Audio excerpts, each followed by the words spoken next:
It costs you nothing to own the land. It costs you nothing to have the infrastructure. When you build this house, see a percentage of what you have built to me. The other percentage you can go and sell at your own commercial rate to recoup your money. So when this is in the hand of the government, okay, you have a significant portion of it in the hand of the government. It is fair enough that people who have worked and toiled with the civil service, people who have worked for 10 years, 20 years, assistant directors, deputy directors, they can afford a 5 million home. That is a shame. And that's where we have to address it to ensure that the portion of these houses go to this individual and the rent is spread over a period of time until they are able to convert ownership. Thank you. Thank you very much. Mr. Abdulmajid, representative of from Tatman, what are the risks of embarking on rent-to-own agreements and how can the risks be mitigated? Thank you.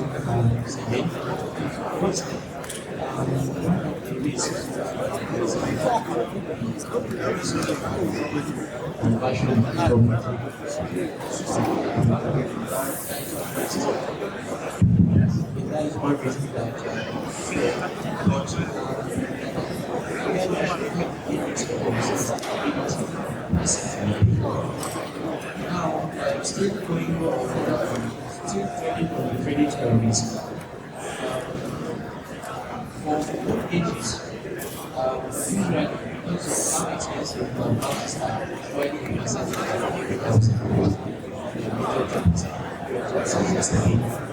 of course, providing packages facilities for those that are taking from those that are really problems. We are never able to repay how much for them to pay for short-term agreement. That is one of the risks. Another risk could be risk of also, I can say, policy. Because one of the risks would be that there will be a policy that will be around and probably working towards to see that you get your product, get customers. Let's say we have facilities to come to take this facility for them to purchase some certain properties and the policy become, which of course will affect the use of the land, for instance, infrastructure being developed. Or probably, let's say, giving out facility for infrastructure to be developed in a certain area, and probably maybe something to common, and that infrastructure is not well developed. So if there is no enforcement, policy enforcement, to see that okay, fine, lands that have been given are actually used for this land. On the back of that, regular facility for those infrastructure to be developed for those use, and it's not completed. You see that people that have interest in that facility, those properties, probably maybe have change of mind. Let's give an example, or will not be motivated to continue to develop the natural nature as a financer. So what happens is that you now get into of what? A version of playing forces, having the risk of people not having what we call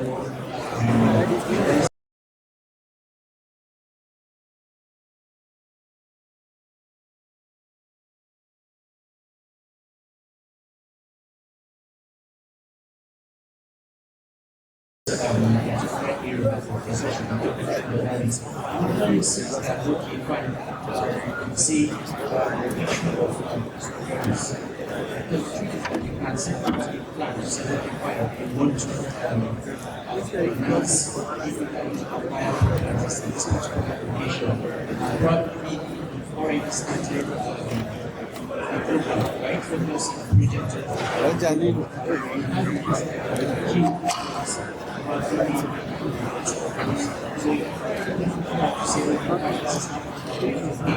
don't say for instance, I don't think that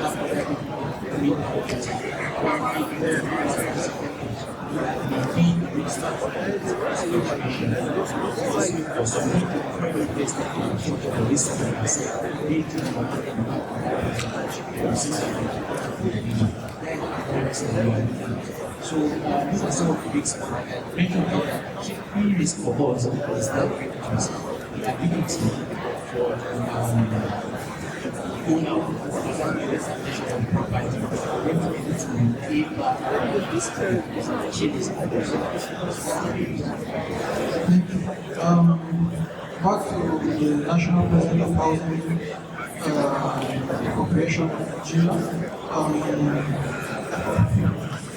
When previous people were talking, we spoke about part, I think, let me say part of the plans for the rent home. So, is it only for civil servants or even oilers can apply for it? Like I will tell you, for the first time in Nigeria, we are able to have a round peg, a round hole.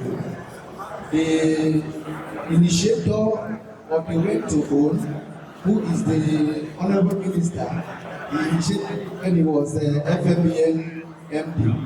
If you were here yesterday, you would have heard him.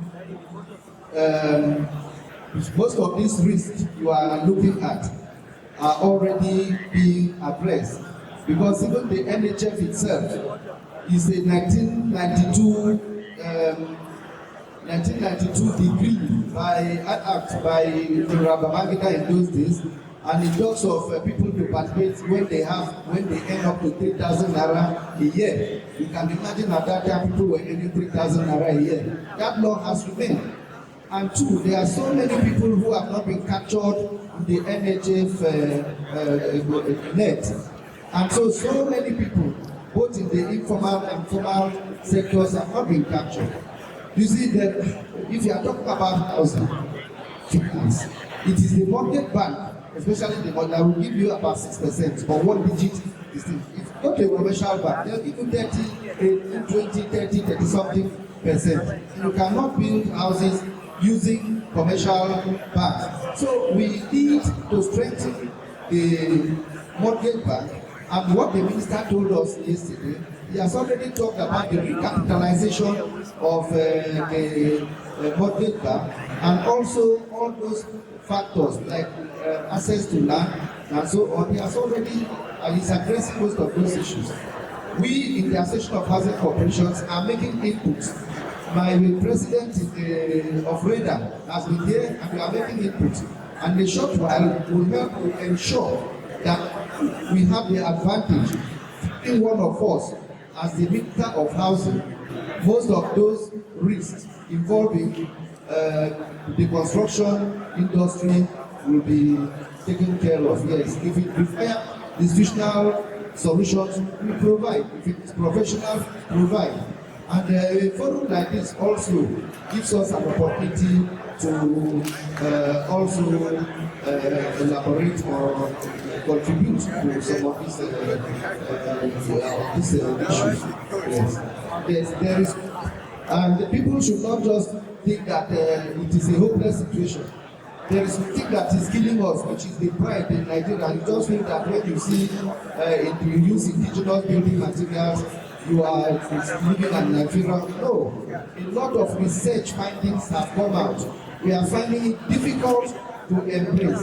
And my take is that every housing, we were also putting it to the minister, every mass housing project from now on, it should be a policy that 20 to 30% of those houses should utilize indigenous building materials. And when that happens, people will begin to appreciate, because when the weather is very cold, if you go inside, the weather is warm.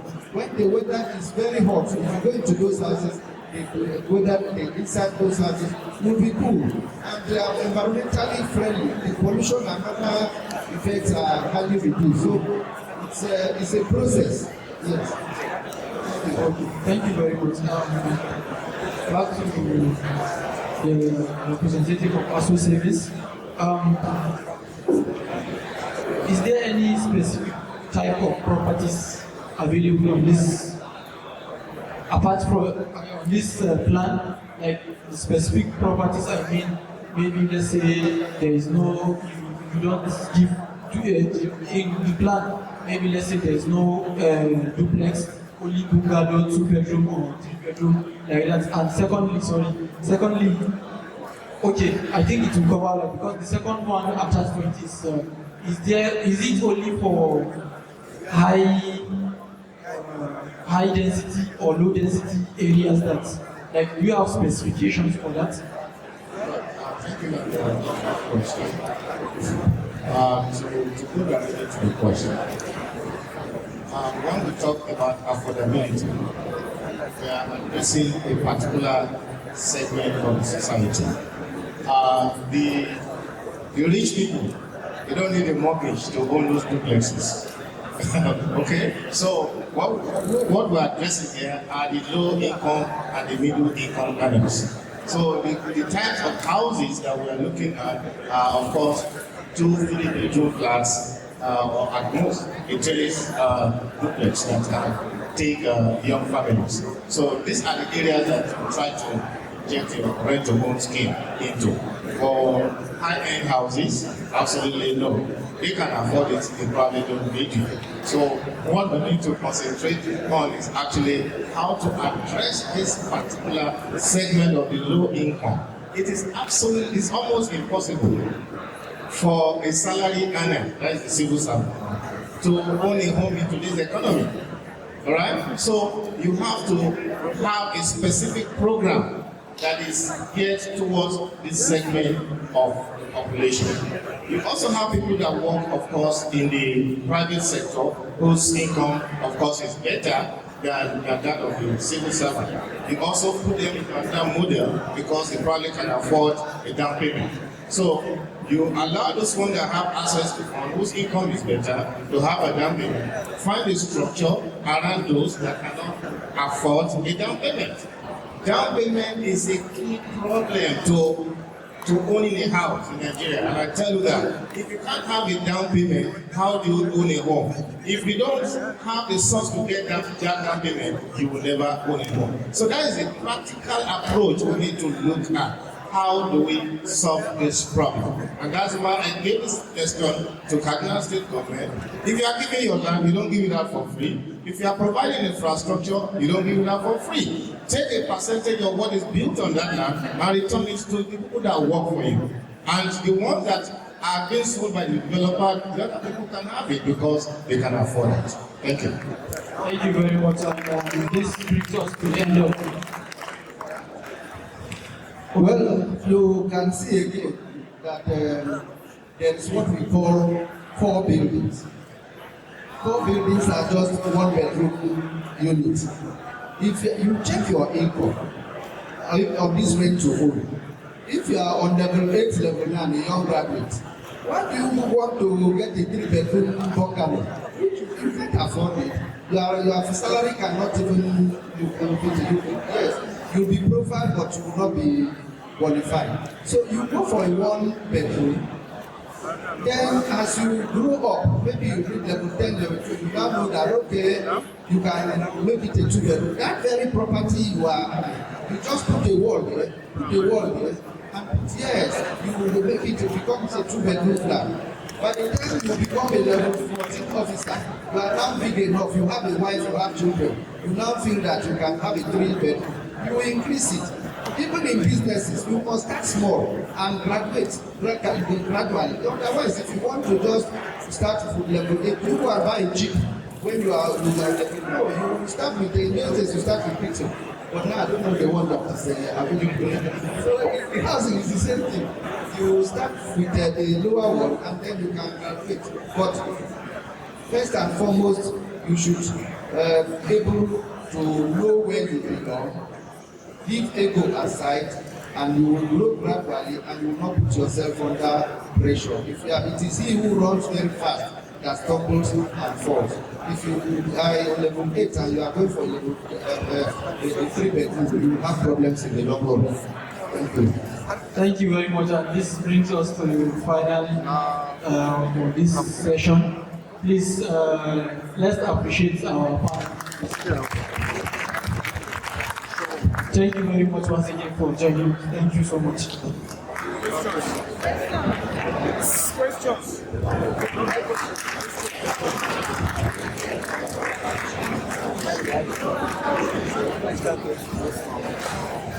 You know, don't worry, we'll take questions, but we have one more presentation. After taking it, then we'll take your